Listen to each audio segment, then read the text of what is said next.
All right, and we are back here on the GSMC football podcast. And for the second part of the show, we are now going to talk about the Texans and the Packers and the bright futures that both of those teams have. And you might have noticed now when we go to break, we actually have like videos that we'll play instead of just the graphic that we put up. So when I first came back, like the audio for that was still playing. So I didn't want to like that being talking over that. So, but yeah, just to make the break more lively. So, which I think is good. But yeah, let's get into this. So Texans and the Packers. So yeah, obviously the Texans, I mean they got blown out 34-10, and the Packers, they lost a heartbreaker to the 49ers. But these two teams have bright futures. Again, they definitely were ahead of schedule. I mean, both of them making the playoffs was unbelievable. Didn't really. I mean, for the Packers, I saw that. I thought it was more likely for them to make the playoffs than the Texans early on in the season, but then the Packers looked like one of the worst teams in football at certain points. I mean, when Jordan Love was going through that rough stretch, I just, I thought there was no chance. And then the Texans, like quietly, they would put together some impressive games. I mean, when they went on the road and they beat Jacksonville. I thought that was really impressive, and that put me on notice. And obviously, and the comeback win, well, the shootout with the Buccaneers too. I mean, just seeing how well C.J. Stroud has performed throughout the season. For the Texans, they have their quarterback. They have their quarterback. They have their head coach, and I did say that yesterday. And it's the same thing with the Packers too. I mean, Matt LaFleur. Like I said, I've kind of criticized him because I look at him as a guy that's kind of just been like an accessory with the Packers because Aaron Rodgers, was still the quarterback and he won back-to-back MVPs. Now, I think Matt LaFleur had something to do with that, but, let's see now what Matt LaFleur was made of without Aaron Rodgers. And the Packers, listen, it was an up-and-down season, but, the final couple of weeks of the season, the Packers played, well, offensively at least, they played really well. The defense in both playoff games actually played well too. So I mean, you could argue the Packers should be playing this weekend, against the Lions. But yeah, so Matt LaFleur I think kind of silenced the critics, including myself. The fact that they were able to, rally and get themselves into the playoffs again, roller coaster of a season. Credit to them, really. But both teams, there's things that they can improve on, of course. When you talking about the Texans, they so I was reading an article, and the big thing for them is they got to improve, the front seven and also the running game. Now, I thought Devin Singletary did a good job running the football because, it was supposed to be Dameon Pierce. Dameon Pierce was supposed to be, the feature back for them, and he kind of took a step back in year two, and then he was like returning kicks. He actually did run back a kick return against the Browns in the regular season, but yeah, he just kind of disappeared.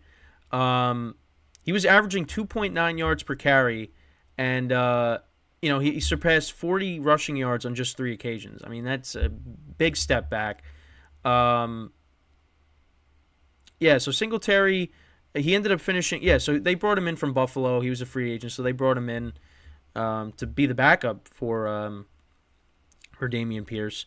So Singletary actually finished with almost 900 yards rushing. He had 898 yards rushing and 4 touchdowns on 4.2 yards per attempt, 30, and he also had 30 catches for 193 yards.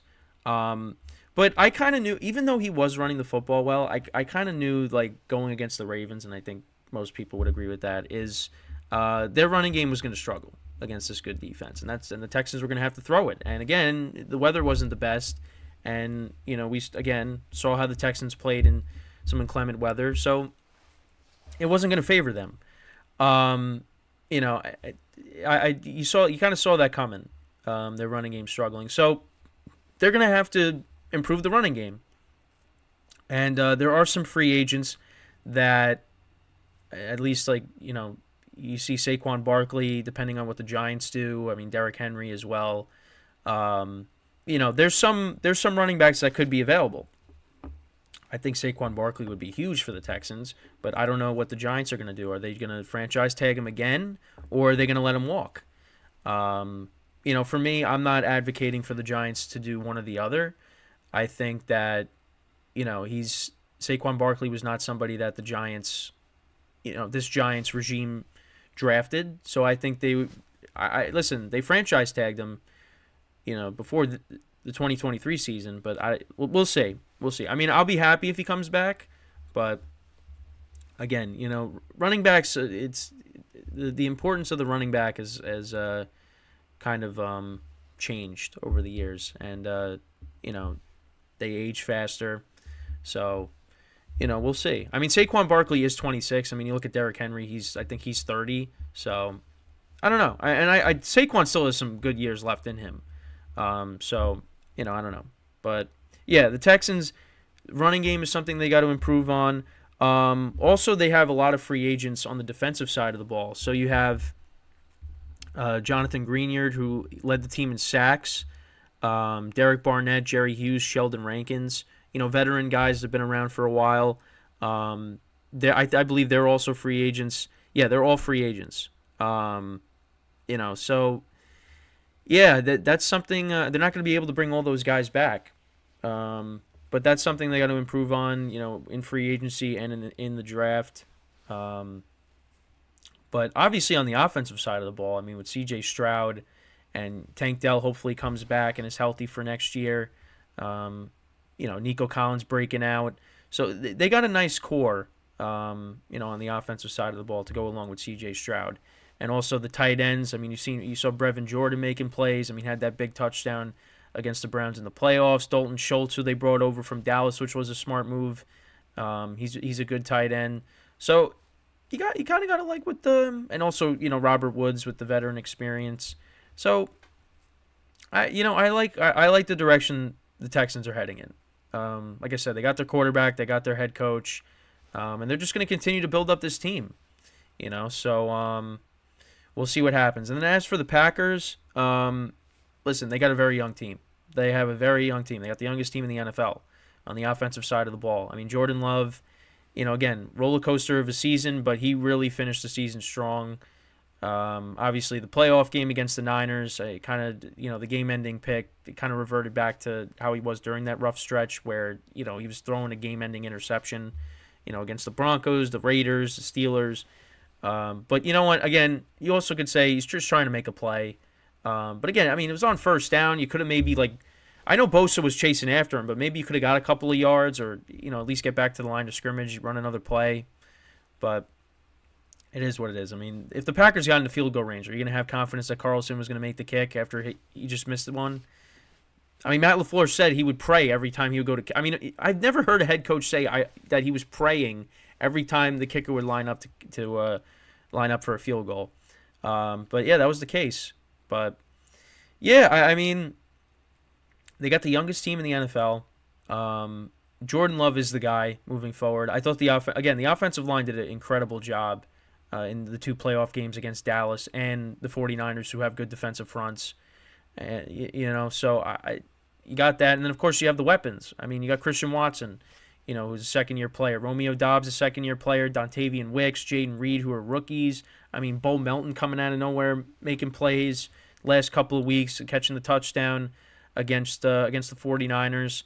And the defense. The defense, one of the big things, at least, what I was looking up is, the Packers need safety help. That's one thing. I mean, you have Alexander, who's, a Pro Bowler, of course, a Pro Bowl caliber corner.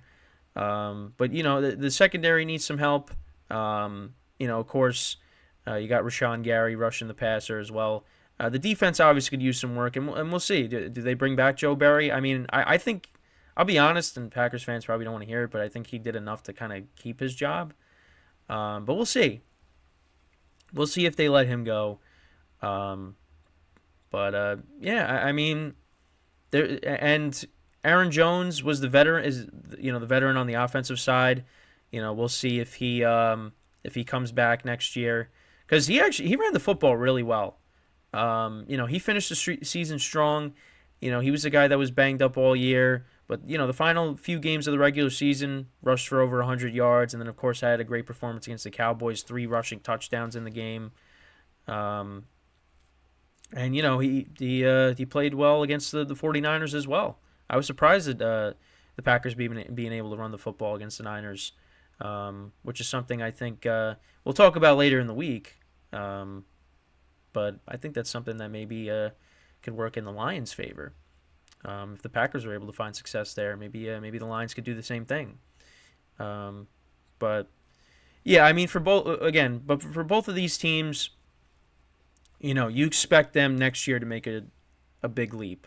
I mean, well, the Texans, they won the AFC South, but now it's like, okay, what can you do? And they won a playoff game, so now you got to take that next step. Maybe you beat one of these top teams next year.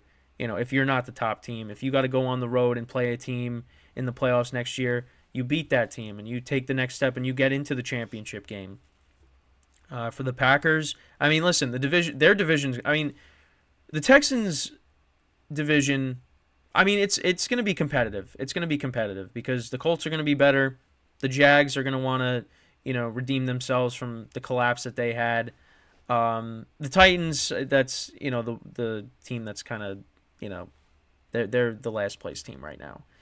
But for the Packers, I mean, their division, you figure every team is going to be in it next year because we'll see what the Vikings do at quarterback. If Kirk Cousins comes back after the Achilles injury, because they have a loaded offense, and the defense played a little bit better this year. You got the Bears.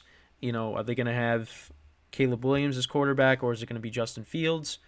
Obviously they have a ton of offensive playmakers. With DJ Moore, and they were running the football well this year at times, and obviously Cole Kmet at tight end. The defense too was playing better. The Lions, playing in the NFC Championship game now. Yeah, the division's going to be competitive next year for the Packers. But we'll just have to see. But these teams are going to be good next year. And look, I mean, obviously it didn't end the way they wanted it to. They got this far, but the future is bright for both the Texans and the Packers. So before we go into our second break of the show, I just want to remind you guys once again, to tip or donate and get your comments recognized, make sure to go to the following link. That is streamelements.com/gsmcsportsnetwork./tip. Again, that really helps the show, makes the show more interactive between myself, the host, and you guys, the viewers. Again, that is streamelements.com/gsmcsportsnetwork./tip. And as always, it is displayed on the ticker on the bottom of the show segment down below. So, when we come back from our second break of the show, we will talk about the Buccaneers.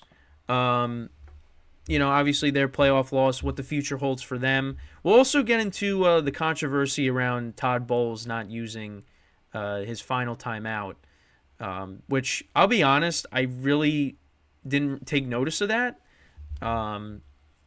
After the Baker Mayfield interception, so to basically seal the game. So we'll get into that as well. They also have a lot of free agents. So we'll get into that when we come back from our second break of the show. So stick around, and we'll be right back here on the GSMC Football Podcast.